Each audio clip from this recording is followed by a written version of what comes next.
Sean McNamara, welcome to the Engaged Parish Podcast. Thank you so much for Engaged joining Parish it. Podcast. I am so honored to be here. Thank you. And how has CMC been?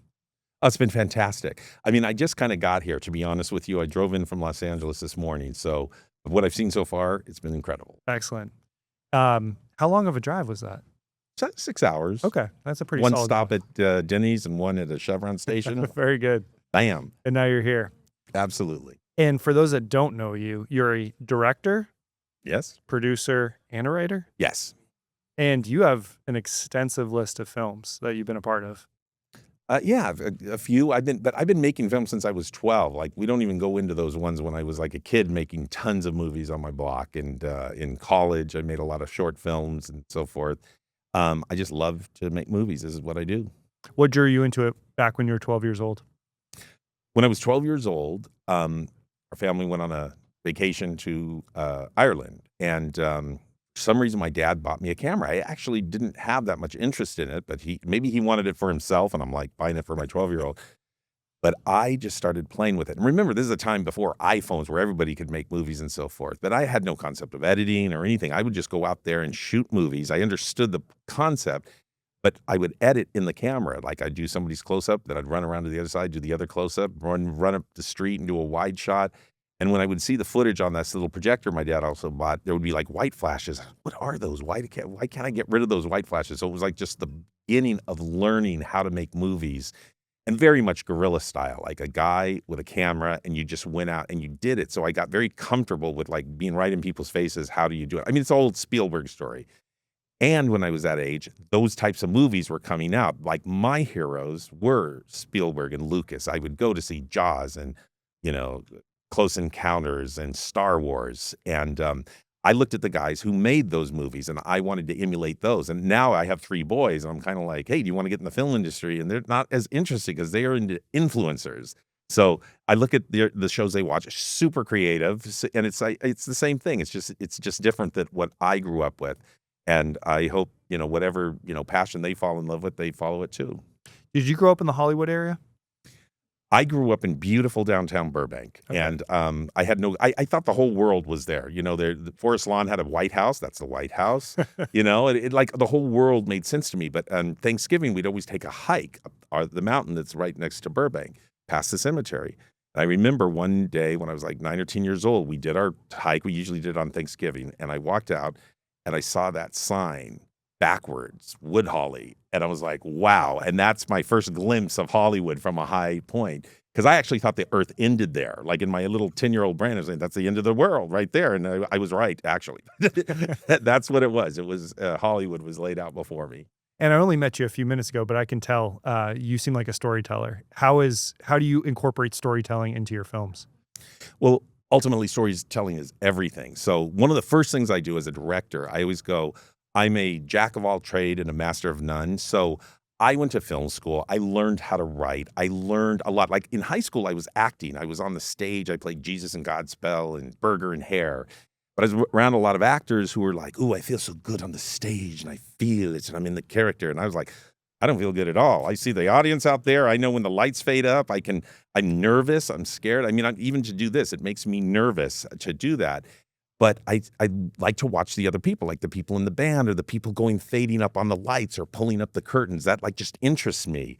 So at the end of high school, I'd made some movies and I heard the real term was cinematography, and they had it at USC, and I got accepted to USC in the acting school.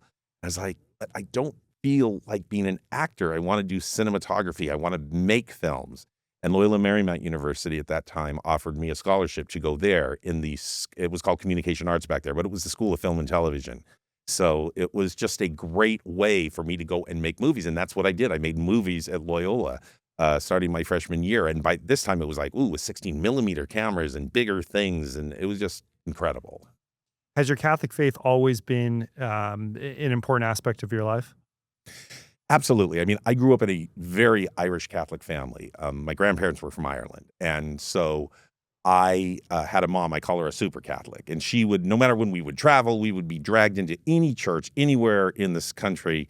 New York, St. Patrick's Cathedral, in Phoenix, wherever we were, we had to be going to church. She picked a house 11 houses away from St. Finbarr's church so we could walk to church and walk to school every day. That's the kind of woman she was. And so even now, I've done it to my kids. We went to Italy and I took them to Rome, to the Vatican. And I thought they were going to hate it. It's hot. It was August and the summer, and it was just, and they were good. They were quiet in the line, and then they got into the cathedral, and they freaking loved it. And I was like, Mom, this one's for you, because you dragged me all over the churches of America. I'm dragging my kids all through the churches of Europe. And they, for some reason, loved it. So a little bit of hers definitely made their way into their family. So my Catholic faith, I grew up as an altar boy. I, went to church, and, it's always been with me. And, when I started doing faith-based films, what's very interesting about faith-based films, a lot of them are Christian, but not Catholic. And there's been research saying Catholics don't go to the theater as much. So I'm like on this crusade going, we got to raise money and do Catholic films, because a lot of times I bring these great Catholic stories and they won't make them because they say the Catholics don't go to see the films as much. They will go afterwards. They will see it when it's on, Netflix or Amazon, but they don't actually go to the theater. So we got to change that. Yeah. And you just released Reagan, and Alexis was telling me earlier, a mutual friend of ours, that Reagan, you had said Reagan is the most Catholic film that you've created.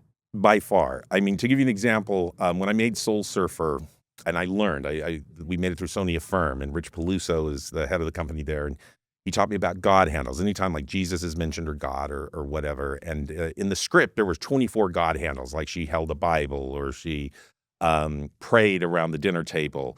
And so 24 in the script. There was 16 in my cut. And by the time it made it out into the theaters, there were only 8 God handles in the movie. And I always think of movies like Flashdance that have 150 God handles in it, but that's not considered faith-based.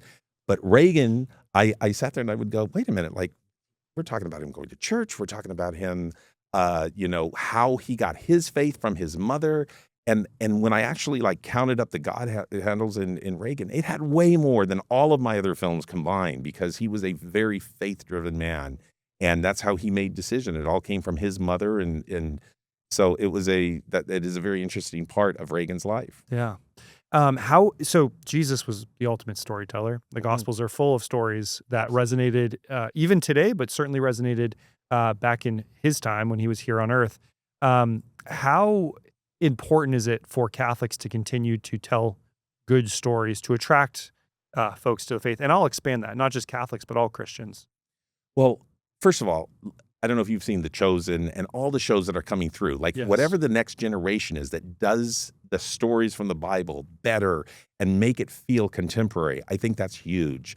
And I just think it is important that we find the stories and we make them. And, they used to be kind of expensive. They were like sandals, and the sets had to be big, and they weren't readily available. But I go, now has a very good time with the advent of AI. I mean, it's been around in the CG form that you could make these things, but it was super expensive. Now, if you have a dream or a thought, and if you want to write the story about the crucifixion, you can get those shots into your movie. You still need the actors, you still need the storytelling of humans, but it's a tool now that I think the filmmakers who want to make really cool Catholic films, Christian films, like my last film, Bow Artists of War, is a Jewish movie. You're able to expand on your sets, and you get the great actors, great voices, and you make these films that people want to see. People just want to be entertained. And they need it to be good, And even when I watched The Chosen, I was in the first season, it was kind of like they were small figuring it out, but as it grew and it got bigger and bigger, here I'm pitching somebody else's show, but I just think that's great. That shows there is a place to tell stories. I mean, Jesus was the ultimate storyteller, but now the storytellers have, films, television, and now they got Instagram and Facebook. I mean, there are ways of getting the word out in new and fresh ways. And I see it all the time. I'm going through Instagram, and they'll have these visions of heaven, and they've got these angels with wings, and they're flying around, and I'm like, wow, somebody's imagination is just incredible, and they were able to put it into something we got to all watch and enjoy. Yeah. You might have put your finger on it just then, but why do you think The Chosen has been so popular? Is it because it's entertaining? Oh, yeah. I think it's beautifully shot, entertaining. We like the characters. They added freshness and newness. Like I said, every generation will watch their movie stars, and they're creating movie stars, and they just love that. They want to watch great stuff. So that's That's just, and I met one of the actors. I was in Nashville a few weeks ago, and I met the actor that plays Matthew, and he's kind of like a little bit autistic or something like that. Yeah. And I just thought that was so cool. Like that, I don't know if that's historical or whatever it could be, but it was like they bring things that might have happened today so we can relate better to the stories of yesterday. Yeah. They also have Jonathan Rumi as well. I think that helps. Yeah, Yeah. absolutely.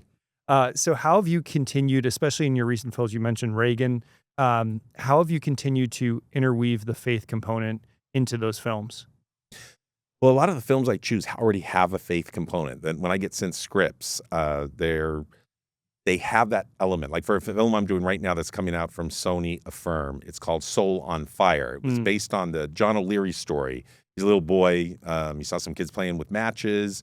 They wouldn't let him play with them, so he went home. He lit a match, a little cardboard on fire, and then he poured gasoline on it and it blew up the garage, blew him up. He was 100% burned. And so when I was reading it, he's in the hallway and the mother like runs up to him before he goes into surgery. And he goes, "Mom, am I going to die?" And she goes, I don't know. Do you want to die? And he goes, "No, I want to live." And she goes, "Well, then you take Jesus' hand and you fight." And I still get like teary when I remember reading it, I was teary. When I met John O'Leary and I told him that story again, I got teary about it. But it was just like, I love stories that have people overcoming immense odds and fighting through and being successful. Yeah, and once again, we see that in the gospel so frequently. So much redemption. Redemption is the theme. We all need redemption. We all need a redeemer, and so I think that's why these films resonate so much. Hey, do you have any projects coming up or releases coming out soon? I know we're screening a film tonight, right, here at CMC? Oh, Yeah. tomorrow. Okay, excellent. So that's Bow, Artist at War. If you saw Schindler's List, there was a couple. They were kind of extras in that movie, but that got married in the Plaszow barracks. We went to Israel and got the rights to their story, and now our whole movie is about their love story. Can you imagine a love story? They fall in love at Plaszow barracks, and then they live to go through the Holocaust. They get out. They have children. I mean, it's a miracle story. I loved it, telling miracle stories. So that comes out on September 26, 2025. And then right after that is the one we were speaking of earlier, Soul on Fire. It stars William H. Macy, John Corbett, and Joel Courtney, who was in Jesus Revolution. And it is that story about the little boy who lit himself on fire, and then he goes on to become a public speaker. And it's an incredible story of working his way back and thinking his whole life was lost and finding a way to give back. And that comes out on October 10th, 2025. Wow, you're busy. A little bit busy, yes. Anything else in the works? So my biggest one that I went to, I'm Irish, I told you that, and I went and found the rights to Trinity by Leon Uris, and I got the rights to that, so I wrote the screenplay, and right now I'm casting it and raising the money to go to Ireland and make that. Wow, that's exciting. Yeah. Yeah, and so I think this will just sort of culminate everything we've talked about so far. A lot of parishes watch and listen to this podcast. Why is it important for parishes to share these good films? Maybe they're not directly Catholic-based, documentary style, but why is it important for parishes to share these faith-focused films with their flocks? Well, this is what I would say if I were talking to any parish and if they could get the word out. You need to go to the movies. You need to go to the movies on opening weekend and support faith-based films, Catholic films. You need to go out there because when they make a decent amount of money, people start to notice. When they made Fireproof, I think they made it for like $500,000 and it made $33 million at the box office. Wow. That was the inception that started people going, hey, there's this faith-based audience that really wants to see good material. Because of that, the films got better. They brought in better writers and actors and directors. And now, like Miracles from Heaven, Heaven is for Real, Breakthrough, big movies come out with, there's always Mel Gibson, The Passion of the Christ. Like, if you go, they will make more movies that talk about our story. And it's good entertainment and it's solid. But if you don't go to the theaters, people don't want to spend money on those movies. And I think of the Catholic faith, minimally, it's so massive. If they supported good films, you would see a lot more of them. Yeah. Well, I think that's great advice. Go to the theaters, promote good films. Absolutely. There's nothing better than it, too. The communal experience. It's like 100%. going to church when the priest is giving a great homily. It's like, yeah, this is great. Yeah. But when you go to the theater, it's the same thing. And it shouldn't be preachy. I don't say to go for preachy, but they should tell stories of redemption, stories that we face in the modern world, and I think it's fantastic. Absolutely. Well, Sean, thank you so much for taking the time to record with us. I've greatly enjoyed many of your films over the years. So yeah, thank you. It's an absolute pleasure and an honor to interview you today. All right. Thanks for being on the show. You bet. God bless. God bless you.